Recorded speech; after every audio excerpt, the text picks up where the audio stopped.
अस्सलाम वालेकुम my dear student. Class first year chapter number 2, chapter का नाम है वेक्टर एंड इक्विलिब्रियम। इससे पहले हमने दो लेक्चर ऑलरेडी किया हुआ है। वेक्टर के बारे में हमने बताया हुआ है और इक्विलिब्रियम के बारे में भी हम आगे पढ़ेंगे। और वेक्टर हमारे पास जो मैंने आपको डिफिनीशन भी किया था कि ये आपके पास दो चीज़ों पे डिपेंड करेगा, एक मैग्नीट्यूड और दूसरी जो है वो डायरेक्शन के बारे में। अब वेक्टर डायरेक्शन का मतलब क्या है हमारे पास वो भी हमने समझाया था, और मैग्नीट्यूड के बारे में हमने बताया था। डायरेक्शन का फार्मूला भी हमने वाज़ेह किया था और मैग्नीट्यूड का फार्मूला भी हमने वाज़ेह किया था। हमने ये भी बताया था कि वेक्टर जो है बेसिकली हमारे पास कौन कौन सी चीज़ें होते हैं, वो हमने एग्जांपल भी फोर्स भी हमने लिया था कि फोर्स, टार्क और लीनियर मोमेंटम, इन चीज़ों के बारे में हमने कुछ एग्जांपल भी डिस्कस किए थे। और आज जो है हमने एडिशन की तरफ चले गए थे कि एडिशन वेक्टर क्या होता है। एडिशन के वेक्टर में हमने अब याद होगा लास्ट लेक्चर में कि हमने क्या करना था कि फॉर एग्जांपल ए एक वेक्टर है हमारे पास, ए वेक्टर प्लस बी वेक्टर। अब हमारे पास ये हम ऐड करना चाहते हैं तो हमारे पास क्या आ जाएगा, ये हमारे पास कम्यूटेटिव लॉ भी, हमने कम्यूटेटिव लॉ भी पढ़ा था कि बी वेक्टर इनटू ए वेक्टर, इन दोनों को जो रिजल्ट होगा वो क्या होना चाहिए, वो सेम होना चाहिए। फॉर एग्जांपल मैं एक मिसाल लेना चाहता हूँ, वो तो स्केलर की है लेकिन आप लोगों को थोड़ा समझ आ जाएगा कम्यूटेटिव लॉ क्या होता है।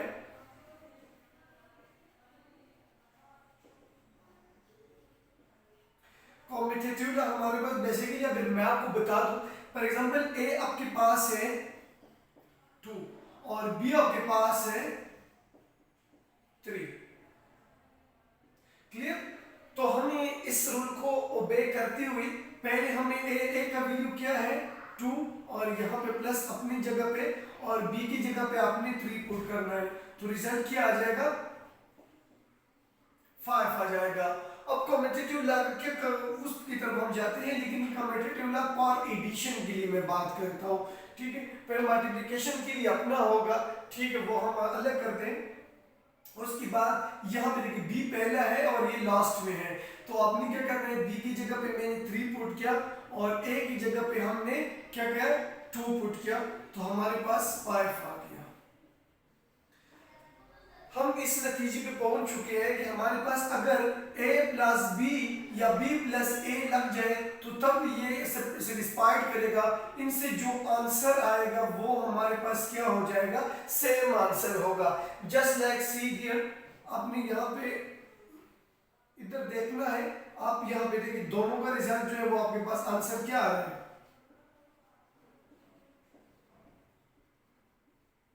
सेम आ रहा है। और यहाँ पे अगर आपको मैं बताता जाऊं कि आज हम जो पढ़ने वाले हैं, हमें एसोसिएटिव लॉ की तरफ जाना है। कम्यूटेटिव लॉ ऑलरेडी हमने पढ़ा था और इस एसोसिएटिव लॉ जो है आज हम पढ़ते हैं अकॉर्डिंग टू जो ट्रीटमेंट हम करना होगा वो हमें वेक्टर की सतह पे होगा, क्योंकि हमारा चैप्टर भी जो है वो वेक्टर पे है। जितने भी हमने पहले मैंने आपको की पॉइंट लिखा था कि हम इस चैप्टर में कोऑर्डिनेट सिस्टम के बारे में पढ़ेंगे, वेक्टर की बात हमें स्केलर की, डॉट प्रोडक्ट, क्रॉस प्रोडक्ट, और हमें representation of vector, symbolically and graphically, इन तमाम चीजों के बारे में मैंने आपको पढ़ा था। पहला एसोसिएटिव लॉ के लिए कंसीडर करें कि आपके पास 3 वेक्टर है, A vector, B vector and C vector. ये जरूरी है किस चीज के लिए, एसोसिएटिव प्रॉपर्टीज के लिए, ठीक है। और पार एडिशन, क्लियर। अब हमारे पास क्या है, हमने क्या करना है कि लॉ पार एडिशन, ये जो आपके पास आ रहा है ये सिंबॉलिकली है, आपने सिंबल लगाए हुए, ये आपके पास सिंबॉलिकली है a plus B plus C.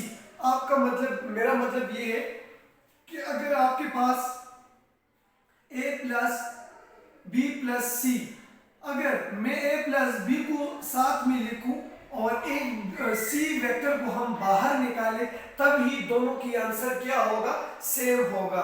For example यहाँ पे अगर आपको मैं बताते जाऊं कि आपके पास सी है, लेकिन ये मैं एडिशन की बात कर रहा हूँ कि यहाँ पे ये 4 ले ले।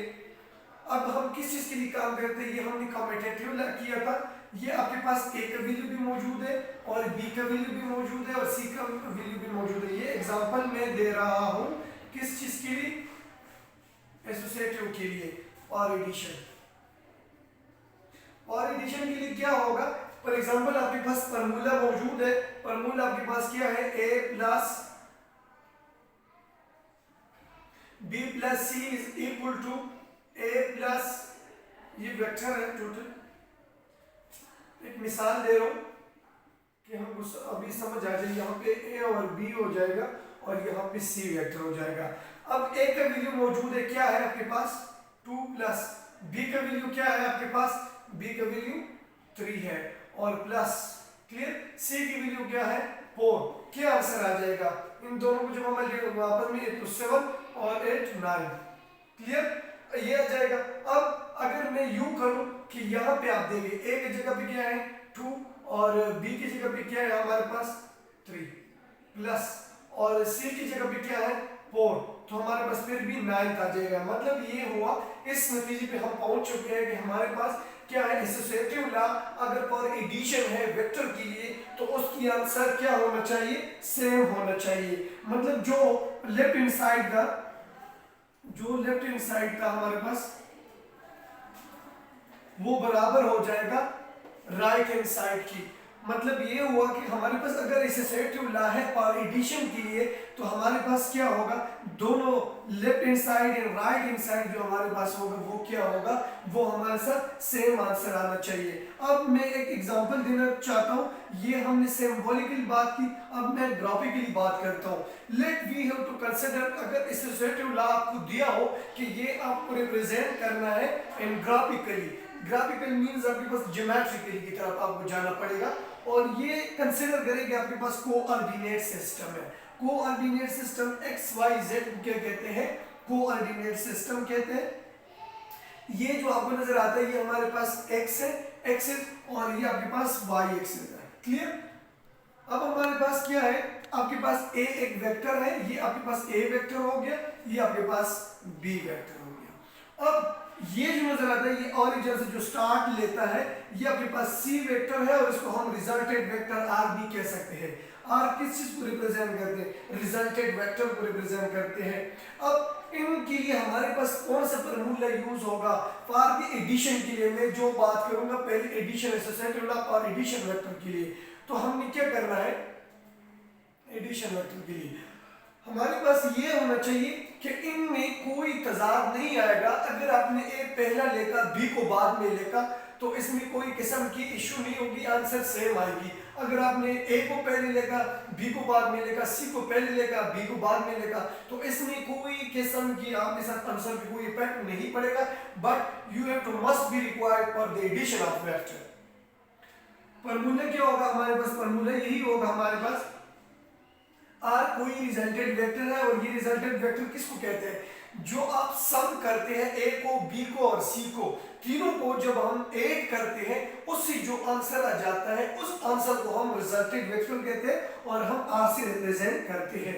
ए वेक्टर है हमारे पास, बी वेक्टर है और सी वेक्टर है। इन तीनों का जो रिजल्टेड वेक्टर होगा R is equal to A plus B plus C, ठीक है। इन तीनों में से जो आंसर आ जाएगा उसको हम रिजल्टेड वेक्टर कहेंगे। अब एक तरीका यह है कि अगर b पहला लिखूं, a को बाद में लिखूं, प्लस c लिखूं, तभी ये रिजल्टेड वेक्टर इसकी कोई असर इस पे नहीं पड़ेगा। हाँ अलबत्ता एक असर पड़ेगा कि यहाँ पे हमारे पास head of the b vector and tail of the a vector, ये मैंने पहले सेकंड लेक्चर में आपको समझाया हुआ है, वहां से इंफॉर्मेशन आप ले सकते हो तभी समझ आ जाएगी और इस भी आंसर कोई ऐसा फर्क नहीं पड़ेगा। अब सी मैंने पहले लिखा, बी को मैंने बाद में लिखा और ए को मैंने बाद में लिखा, तो इसमें कोई किस्म की आंसर पे कोई इफेक्ट नहीं पड़ेगा और जो आंसर आएगा उस आंसर को हम रिजल्टेड वेक्टर कहेंगे। अब इंपॉर्टेंट बात क्या है हमारे पास, इनमें से इंपॉर्टेंट बात ये है कि these type of a three vector given the resultant vector, ये जो थ्री वेक्टर आपके पास है ए बी सी, इन तीन हमारे पास क्या देगा, ये हमारे पास रिजल्टेंट वेक्टर देगा। एमसीक्यूज अगर कोई आपको बना दे कि जो the types of three vectors आपको क्या देते हैं, ये रिजल्टेंट वेक्टर 3 और भी हो सकता है, 5 भी हो सकता है, अल्लाह का जितना भी आप ऐड कर सकते हैं, लेकिन जो आंसर आएगा वो हमारे पास वेक्टर का रिजल्ट होगा। ठीक है, पूरी नचोड़ इसमें आ जाएगी। अब एडिशन की बात तो हमने किया, अब हम सब्ट्रैक्शन की तरफ चले जाते हैं। Subtraction of a vector, subtract कहते हैं हम माइनस करते हैं। ये वो तरीका, सब्ट्रैक्शन वेक्टर ये वो तरीका नहीं है कि हम डायरेक्ट मेथड यूज करते हुए और डिटरमाइन करें रिजल्ट और सब्ट्रैक्ट करें और उससे हमारे पास कोई आंसर आ जाए, नहीं, उसके लिए भी कुछ रूल है, वो रूल फॉलो करना होगा। The subtraction of vector, there are no direct method. इन चीज को थोड़ा ध्यान में रखना चाहिए, इसको मैं मजीद आगे एक्सप्लेन कर लूंगा कि there are no direct method. यहाँ पे डायरेक्ट मेथड नहीं है, जिस तरह हमने यहाँ पे for example A vector plus B vector को हमने यूं करना था कि ये आपके पास एक बी वेक्टर है फॉर एग्जांपल, और ये जो आपके पास है ये आपके पास ए वेक्टर है। तो आपको मैं सिमिलरली यहाँ पे बताऊँ, ये जो आपको नजर आता है ये रिजल्टेंट वेक्टर है। बस जस्ट क्या करना है आपने फॉर एग्जांपल आपके पास यहाँ पे सी भी आप ले ले, ये सी वेक्टर है, तो ये आपके पास क्या है डायरेक्ट यहाँ पे, या इसको सी नाम दे दे, खैर इसको छोड़े, क्लियर। ये आपके पास ए वेक्टर है, बी वेक्टर है और ये आपके पास सी वेक्टर है। तो सिमिलरली हम क्या कर देते थे, a resultant vector A plus vector plus B vector plus C vector, तो इन तीनों को हम सिंपल ऐड करते थे। अगर बी पहला लिख लेता तो कोई असर क्वेश्चन भी नहीं पड़ता था, अगर हम सी लिखता था तो कोई असर क्वेश्चन भी नहीं पड़ता था।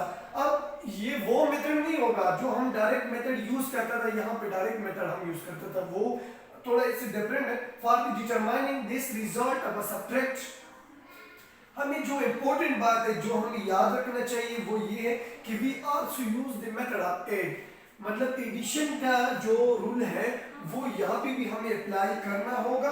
नंबर 2 जो ज्यादा जरूरी बात है वो याद, इन दो बातों को जरा अपने जहन में रखिए कि a vector B to subtract from A, आपके पास बी वेक्टर है और आपने सब्ट्रैक्ट करना है, माइनस करना है ए से, then first find the magnitude. तो हमें क्या करना है, फर्स्ट यहाँ पे फाइंड लेना चाहिए,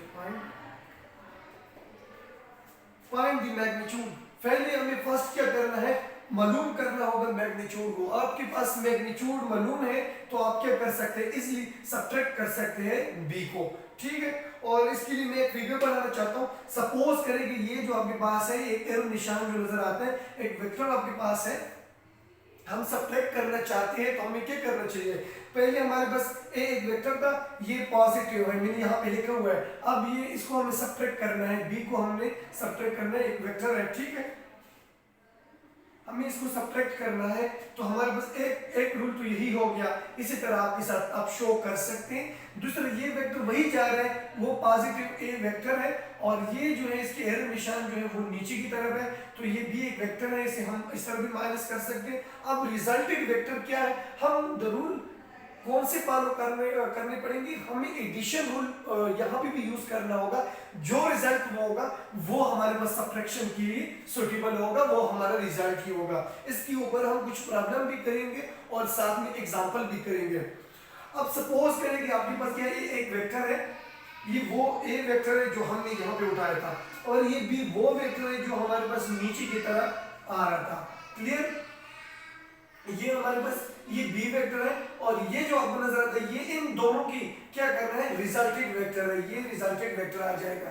तो यहाँ पे हमारे पास ये सब्ट्रैक्शन का रूल था। इसके ऊपर हम कुछ क्वेश्चन करेंगे। एक मुकदमा फिर मैं रिपीट करना चाहता हूँ कि हमारे पास आज जो टॉपिक भी है वो है एसोसिएटिव लॉ और एडिशन, कि अगर हमारे पास वेक्टर है वो एसोसिएटिव लॉ किस चीज को कहता है, इसके लिए रिक्वायर्ड है कि आपके पास 3 वेक्टर हो, A vector, B vector and C vector.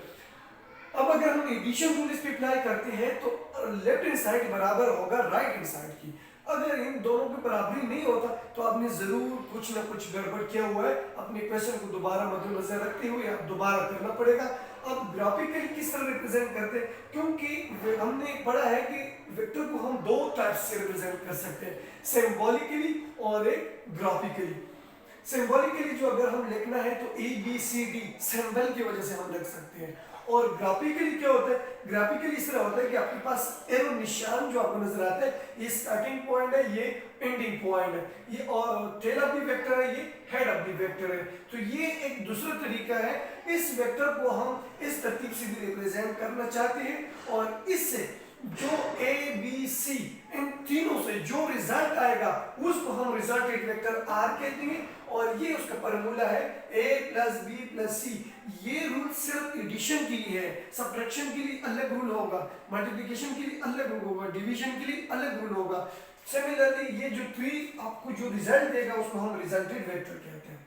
उसके बाद अगर मैं यहाँ पे सब्ट्रैक्शन की बात करूँ, सब्ट्रैक्शन में हम डायरेक्ट मेथड यूज नहीं कर सकते, बल्कि हम यूज करते हैं एक एडिशन रूल यूज करते हैं। रूल यही यूज करते हैं लेकिन थोड़ा डिफरेंस होगा उसमें, ठीक है। और पहले अगर हमें बी सब्ट्रैक्ट करना है ए से, तो फर्स्ट ऑफ ऑल हमें must be we have to find the magnitude find करना होगा। इसको आप देखिए, ये एक वेक्टर है, ये ऊपर की तरफ जा रही है, आपके पास बी वेक्टर ये माइनस, अगर नीचे की तरफ शो करे तो ये भी माइनस, तो हमें रिजल्टेंट वेक्टर क्या हो जाएगा, R vector is equal to A vector plus B vector. अब ये ए वेक्टर यही वेक्टर मैंने लगाया हुआ है, ये नीचे वाला वेक्टर जो सिर्फ मैंने इसके हेड के साथ टेल मिलाया हुआ है, और यहाँ पे बी वेक्टर हो जाएगा। क्लियर। इनका जो रिजल्ट, इन दोनों का जो रिजल्ट आएगा उसको हम आर वेक्टर कहेंगे इन दोनों को।